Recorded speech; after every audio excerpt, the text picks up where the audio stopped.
कर्जत खालापूर विधानसभा मतदारसंघाचे आमदार महेंद्र थोरवे यांच्या माध्यमातून मतदारसंघात विकास कामांचा धडाका सुरूच आहे। शनिवार 3 जानेवारी रोजी कलम जिल्हा परिषद वार्डमधील अनेक विकास कामांचे भूमिपूजन व उद्घाटन करण्यात आले। यावेळी कोट्यावधी रुपयांच्या विकास कामांचा शुभारंभ करण्यात आला असून यामध्ये रस्ते, पाणी योजना, सभामंडप आणि सुशोभीकरण अशा अनेक कामांचा समावेश होता। दरम्यान प्रमुख विकास कामांचे लोकार्पण व पायाभरणी करण्यात आली। मानिवली, वरई, सालोक, कातकरवाडी आणि कलम गरुडपाडा येथील रस्ते कामांसाठी विशेष निधी मंजूर करण्यात आला आहे।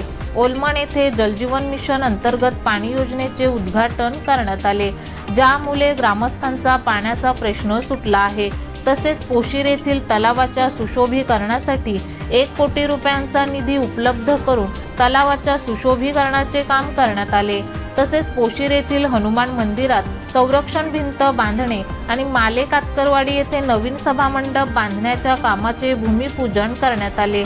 या सोहळ्याला शिवसेनेचे कार्यकर्ते आणि कलम जिल्हा परिषद वार्डमधील नागरिक मोठ्या संख्येने उपस्थित होते। मतदारसंघाचा सर्वांगीण विकास करणे हेच आमचे ध्येय असून प्रत्येक वाडी वस्तीपर्यंत सोयी सुविधा पोहोचवण्यासाठी आम्ही कटिबद्ध आहोत, असा विश्वास आमदार थोरवे यांनी यावेळी व्यक्त केला।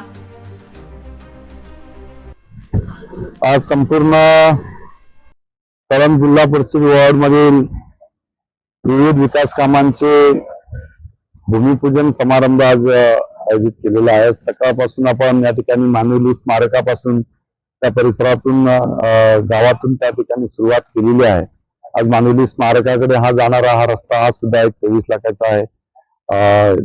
1,40,00,000 अशी विविध विकास कामे आज भूमिपूजन या ठिकाणी होत आहे। साधारण 3-3.5 कोटींच्या कामांचा आज या ठिकाणी भूमिपूजन होत असताना आगामी होऊ घातलेल्या जिल्हा परिषदच्या निवडणुका आता कोणत्याही क्षणी यांची आचारसंहिता लागेल आणि म्हणून जी कामे आता सुरू करायची ती तात्काळ सुरू झाली पाहिजेत। त्यासाठी या विविध विकास कामांचा आज या कळंब जिल्हा परिषद वार्डमध्ये भूमिपूजन होत आहे। खास करून त्याच्यामध्ये पोशीर तलावाचं सुशोभीकरण आपण त्या ठिकाणी करत आहोत।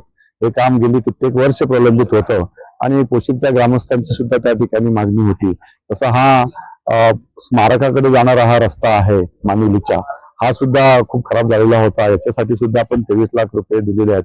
अशी विविध विकास कामे आज आपण कळंबपर्यंत त्या ठिकाणी भूमिपूजन करणार आहोत। या माध्यमातून जी विकास कामे रखडलेली होती त्यांना गती देण्याचं काम आपण या ठिकाणी करणार आहोत। खरं तर कळंब जिल्हा परिषद वार्ड हा ट्रायबल भाग आहे।